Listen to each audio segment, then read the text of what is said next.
Let's assume that your labor is already established. Contractions are very strong and they come in close intervals. You're dilating, your baby's descending, but now all of a sudden your labor stalls.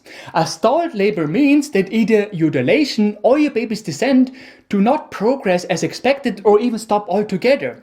And this can have many different reasons. Yes. So in this video, we are going to share with you the 8 reasons why labor can slow down.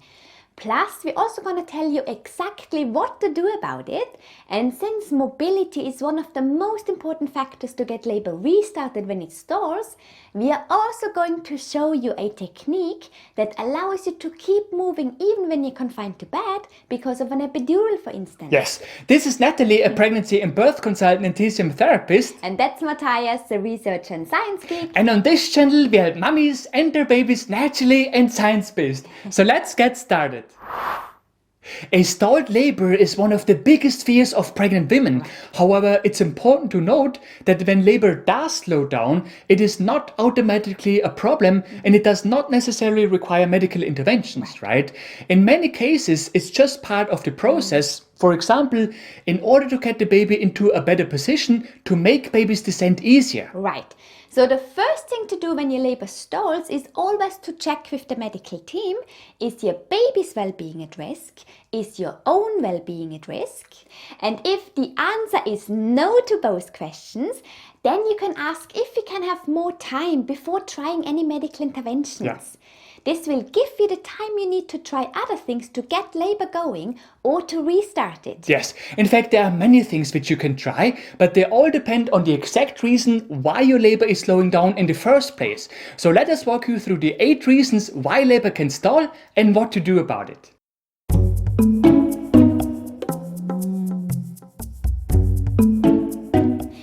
During your delivery, your baby has the task to somehow move through your pelvis. And that's not a simple task for many reasons. One reason is that there are also other things in your pelvis which reduce the available space. Yeah. Most importantly, we are talking about your bladder. Yes, so if your bladder is full, then it can slow down your baby's descent because there's gonna be less room for your baby in your pelvis. Therefore, it is important that you empty your bladder regularly, ideally at least every hour.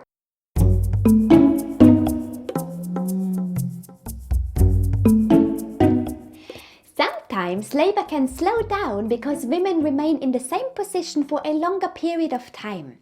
Because of that, midwives often encourage you to walk around during labor or to keep moving in general, for example with birthing ball exercises. Yeah.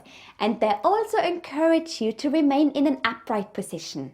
And so walking, exercising, remaining in an upright position or just a change in your position are really great ways that can not only reduce the risk of labor slowing down, they can also help restart labor in case it has slowed down. Yes, besides, if you keep moving and frequently change your position, you also make it easier for your baby to move through your pelvis. And again, if for whatever reason you are confined to bed, please bear with us till the end of this video. We are gonna tell you exactly what you can do to keep moving in such cases.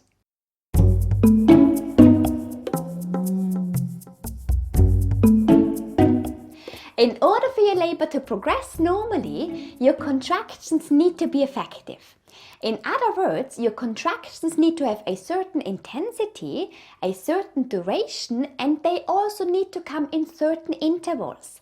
When they don't fulfill those criteria, neither your dilation nor your baby's descent can progress as expected. Yes, so whenever your contractions are not effective, which could mean that they suddenly become less intense or they don't last as long anymore or they start to space out again, then we recommend a 2-step strategy to get your contractions back on track, unless of course your medical team does not approve, right? The first step is the same as before, i.e. movement, because this helps with the energy flow in your body. In other words, walk around for some time or do some exercises like, for example, circling exercises on a birthing ball, etc. Or simply change your position. And if you're confined to bed, then simply apply the technique that we are going to show you at the end of this video. Right. And then in the second step, you apply nipple stimulation. stimulation. And while you do that, tell either your birth partner or your doula to apply acupressure or reflexology. Yes, actually, ideally, you try both reflexology and acupressure, one after the other, because in some women, acupressure works better, in other women, reflexology works better. And don't hesitate to alternate between step 1 and step 2 of our two-step strategy in order to increase the effect. Right, and by the way, we teach you exactly how to apply nipple stimulation, acupressure and reflexology, and also how to do circling exercises on a birthing ball in 2 of our other videos that you can find in the description below this video.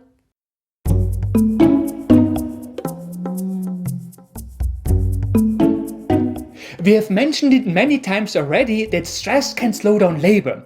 The only problem is that sometimes it is not so clear what exactly causes that stress in a woman when she's in labor, right? Maybe the lights are too bright, maybe there is a TV running in the background that annoys you, or maybe there's just too much going on in the room. Or maybe your mother-in-law is annoying you. Or maybe your mother-in-law is annoying you, that's right. Or even more annoying, a doctor who has his first day at the clinic and keeps coming in to ask stupid questions like, for example, where's the canteen, right? Oh my god. Until your birth partner tells him to to stop doing that, right? Yes, it can happen. That can happen. Anyway, so whenever you have the feeling that stress causes your labor to slow down, then the first thing you need to do is to change your environment if you believe that there is something in your environment that causes the stress. Yeah. Send people away, tell annoying doctors to stay outside if they don't have a good purpose to stay.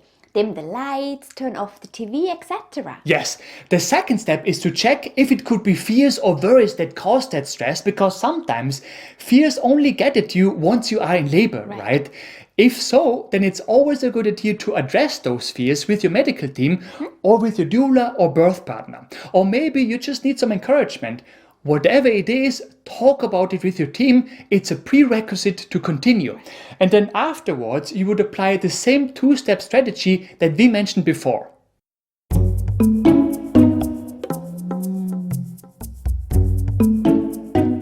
One major reason why labor could slow down are medications, particularly medications for pain relief. Now, of course, it depends a bit on the kind of medications you receive, but one strategy could be to just wait until the slowing effect on your labor from the medications has worn off. Given, of course, that your medical team tells you that doing so is a safe approach in your case, right? And of course, our two-step strategy could also help in such cases. Yes. However, it is important to note that the slowing effect may not come from the pain treatment itself, but from the fact that you become less mobile, which may be the case if you have an epidural, for instance. Yes, unfortunately, oftentimes women with an epidural more or less remain in the same position throughout the labor. And that, of course, could slow down labor. In such cases, our two-step strategy could certainly help, but instead of walking or exercises, you would apply the technique which we are going to show you later in this video.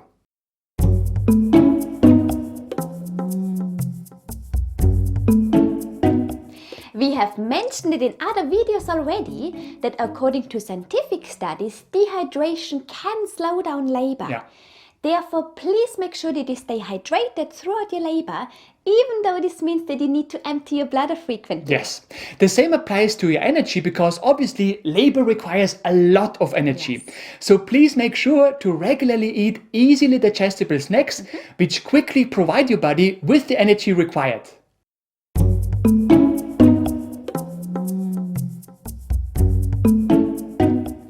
Sometimes the reason why labor slows down is related to your pelvis.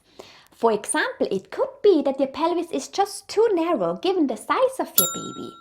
In that case, it really is up to the medical team to assess the situation and to make a recommendation on how to proceed. But the bottom line here is that sometimes a baby just does not fit through a pelvis. And in such a case, there is really nothing you can do.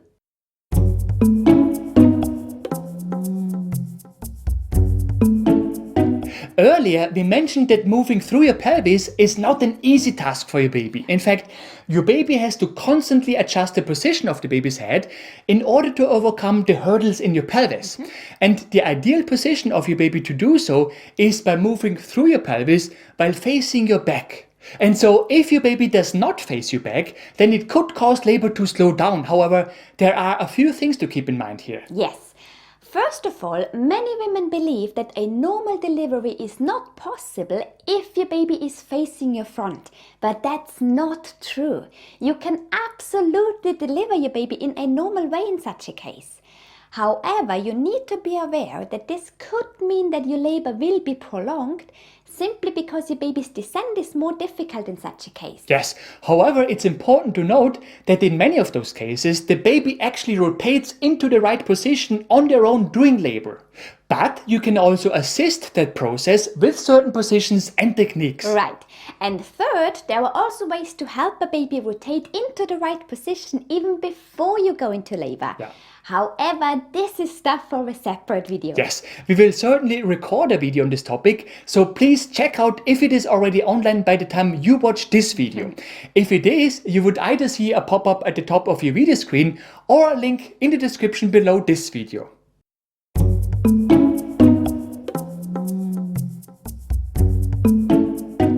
What we are about to show you now is based on a book from Penny Simkin. If you are a midwife or a doula, then we highly recommend this book because it teaches you lots of great ways to support a woman during her labor, right? Yes. Penny came up with a technique to keep a woman moving when she's confined to bed because of an epidural. She calls it the roll-over technique, and it basically consists of 6 different positions which a woman would adopt for 30 minutes each. Yes, however, first of all, please note that the roll-over technique is only suitable when your baby is not in a malposition, for example, when your baby is facing your front. Right. Second, the roll-over technique is intended for the first stage of labor only, which is the dilation phase when you dilate to 10 centimeters. And third, to apply this technique, you will need the assistance of your midwife, right? So, in order to apply the rollover technique, you would basically start in a semi-reclining position. Next, you would adopt a left side-lying position with a pillow between your legs. Then you would adopt a left semi-prone position with the upper leg elevated and the knee flexed. Next, you would adopt a kneeling position by leaning forward over a birth ball.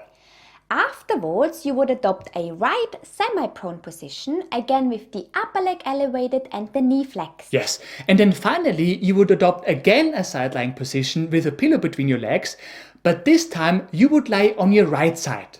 And of course, you could then start the whole sequence again by starting with a semi-reclining position. Obviously, you always need to double check with your midwife if the positions are suitable for you, given your particular case. Yes, so that was the most basic approach of the rollover technique in brief. But there are also ways to increase the effect of the technique, and most importantly, there are also ways how your birth partner can support you. Right. If you want to learn how, check out the description below this video. Right. We really hope that you found this video helpful. If you did, we would be super grateful if you could leave us a like or even a comment in the comment section below. Yes, and for more useful tips and tools on pregnancy and baby related topics, make sure to subscribe to our channel and to the bell.